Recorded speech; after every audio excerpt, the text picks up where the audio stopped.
శ్రీమాత్రే నమః శ్రీ గురుభ్యో నమః. తదుపరి ధనుసు రాశి.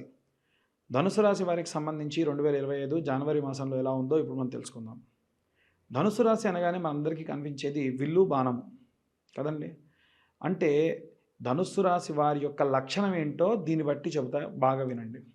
ఒక ఎయిమ్ పెట్టుకొని, అంటే ఒక గురి పెట్టుకొని ఖచ్చితంగా అది రీచ్ అవ్వాలి అని గనక కాన్సన్ట్రేషన్ చేసి బాణాన్ని సంధిస్తే ఖచ్చితంగా ఆ యొక్క గమ్యాన్ని చేరుతుంది. ధనుస్సు రాశి వారి యొక్క లక్షణం కూడా అలాగే ఉంటుంది. గమ్యము లేని ప్రయాణము అగమ్య గోచరము, వీరి విషయంలో ఖచ్చితంగా చెప్పొచ్చు. కాబట్టి మీరు ఒక టార్గెట్ పెట్టుకోండి. విద్యార్థులు కానీ గృహిణులు కానీ ఒక టార్గెట్ పెట్టుకొని ఆ టార్గెట్ రీచ్ అవ్వాలి. ఆ టార్గెట్ రీచ్ అయితే మీరు ఫుల్ఫిల్ అవ్వాలి. ఈ ఆలోచన పెట్టుకొని మీరు ముందుకెళ్ళండి.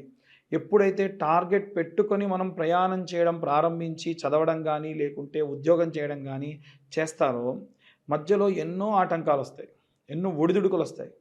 మళ్ళీ మనకి ఎప్పుడైతే టార్గెట్ ఉంటుందో మళ్ళీ మనం లేచి ఇలా కాదు, ఇంకా గట్టిగా ప్రయత్నించాలి, ఇంకా కొంచెం తొందరగా ప్రయాణం చేయాలి, ఇంకా కొంచెం మనం ఇప్పటివరకు ఏం తప్పులు చేసాం అవన్నీ సరి చేసుకోవాలి అనేటువంటి ధోరణి వస్తుంది.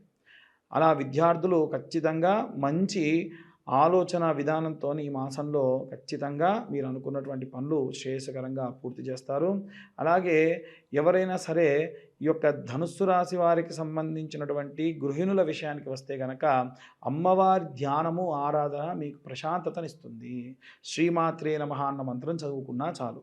అలాగే ఈ యొక్క ఉద్యోగస్తుల విషయానికి వస్తే కూడా చాలామంది ఉద్యోగస్తులకు తెలవకుండానే ఒక టార్గెట్ పెడతారు. కొన్నిసార్లు ఏంటంటే వాళ్ళు బయటపడతారు, కొన్నిసార్లు బయటపడరు. అలా వీరి విషయంలోకి వచ్చేసరికి మీరు ఈ పని పూర్తి చేయాలి, మీరు ఇలా ప్రవర్తించాలి, మీరు ఇలా ఉండాలి అని చెప్పేవాళ్ళు చాలామంది ఉంటారు. మీరు వాళ్ళు చెప్పినటువంటి టార్గెట్ని ఫినిష్ చేసిన తర్వాతకి కూడా ఇంకా పని చేయడం చాలామంది చేస్తూ ఉంటారు. ఉదాహరణకు ఒక 10 ఫైల్స్ కంప్లీట్ చేస్తే చాలనుకుంటే 15 చేస్తే ఏమవుతుంది, ఇతను 10 చేయాల్సింది 15 చేస్తున్నాడు, ఈసారి 20 ఇద్దామని మన మీద బరువు వేసే అవకాశం ఉంది. కాబట్టి ఉద్యోగస్తులు ఎట్టి పరిస్థితుల్లో మీకు ఇచ్చినటువంటి పని వరకు పూర్తి చేస్తే చాలు. మీకు ఇవ్వనటువంటి పని కూడా చేయడం వల్ల ఏమవుతుందనంటే మీకే తర్వాత ఒత్తిడి తీవ్రత పెరుగుతుంది. వ్యాపార స్థలంలో కూడా చూడండి, చాలామంది ఈ వ్యాపారానికి సంబంధించి కస్టమర్స్ అందరికీ కూడా అధికమైనటువంటి చనువు ఇచ్చేస్తారు. పర్లేదండి, ఈ వస్తువు తీసుకెళ్ళండి, మిగిలిన డబ్బులు తర్వాత ఇద్దరు కానీ అనే ధోరణి చాలామంది చూస్తూ ఉంటారు. కాబట్టి వ్యాపారం అంటేనే నిక్కచ్చిగా ఖచ్చితంగా శ్రేష్టంగా చేసేటువంటి వ్యాపారం. కాబట్టి ఎట్టి పరిస్థితుల్లో చనువు అధికంగా ఇవ్వద్దు.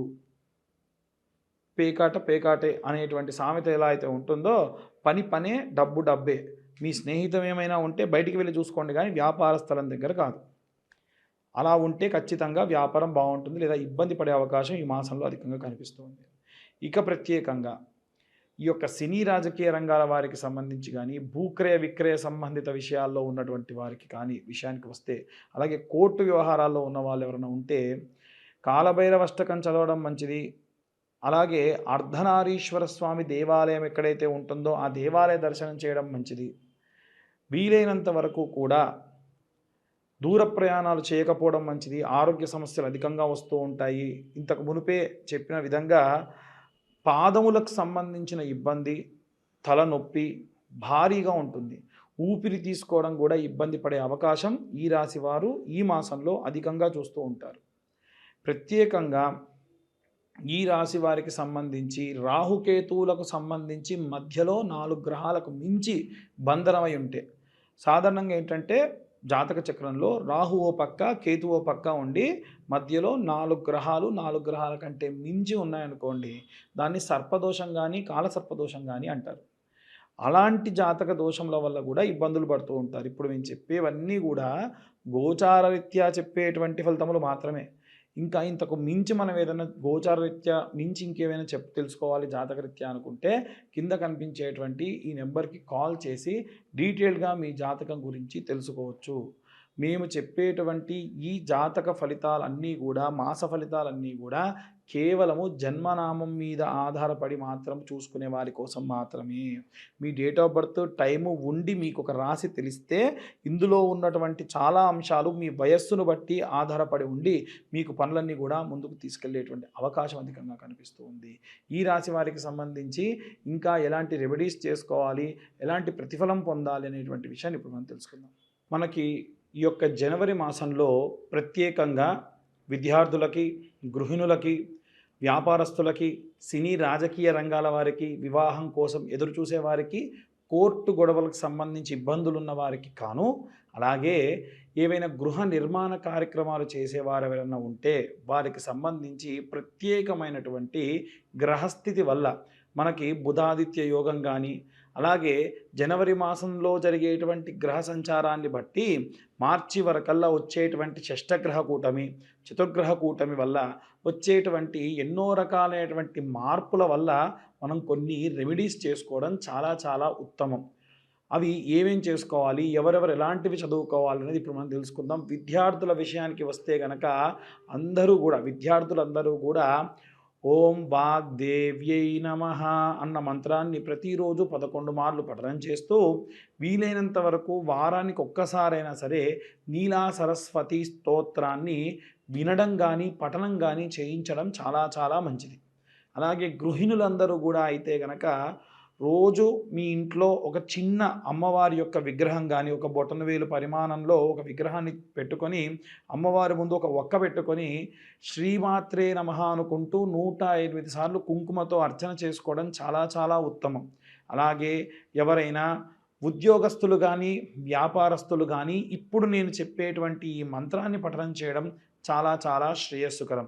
ఆ మంత్రం ఏమిటి అంటే ఓం క్లీం కృష్ణాయ వాసుదేవాయ హరయే పరమాత్మనే ప్రణతక్లేశనాశాయ గోవిందాయ నమో నమః.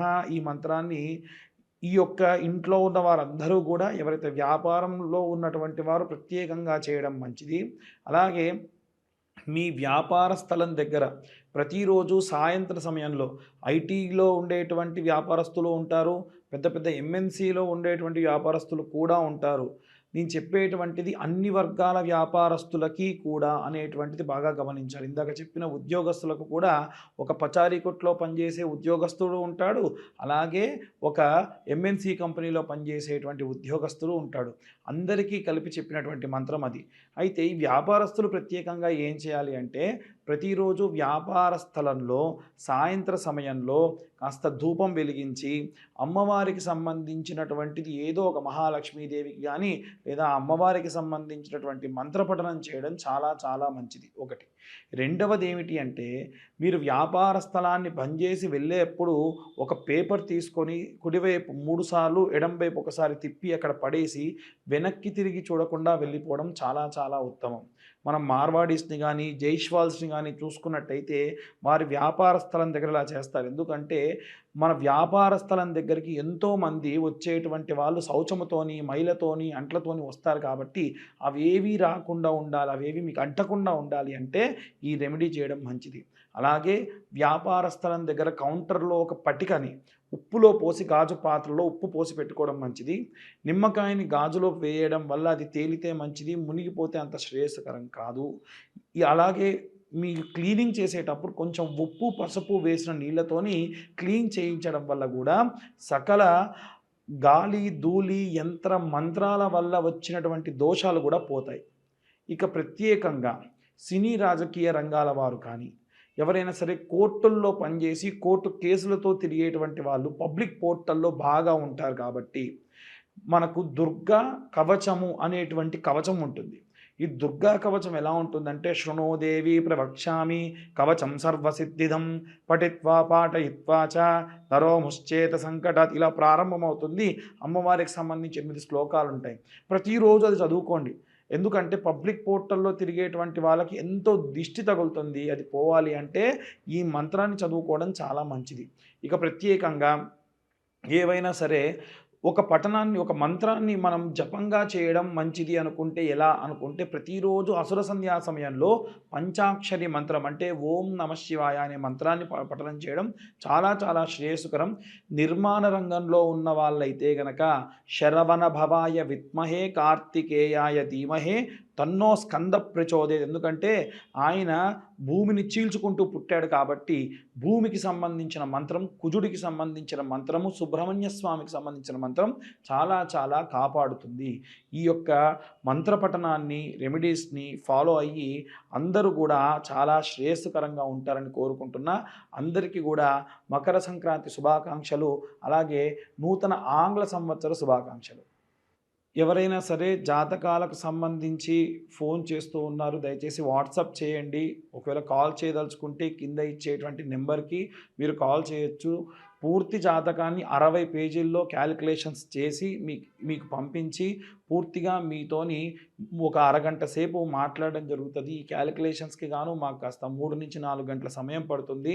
గతంలో చాలామంది 5,000, 6,000 తీసుకునేవారు ఉన్నారు. కానీ కేవలము రూ.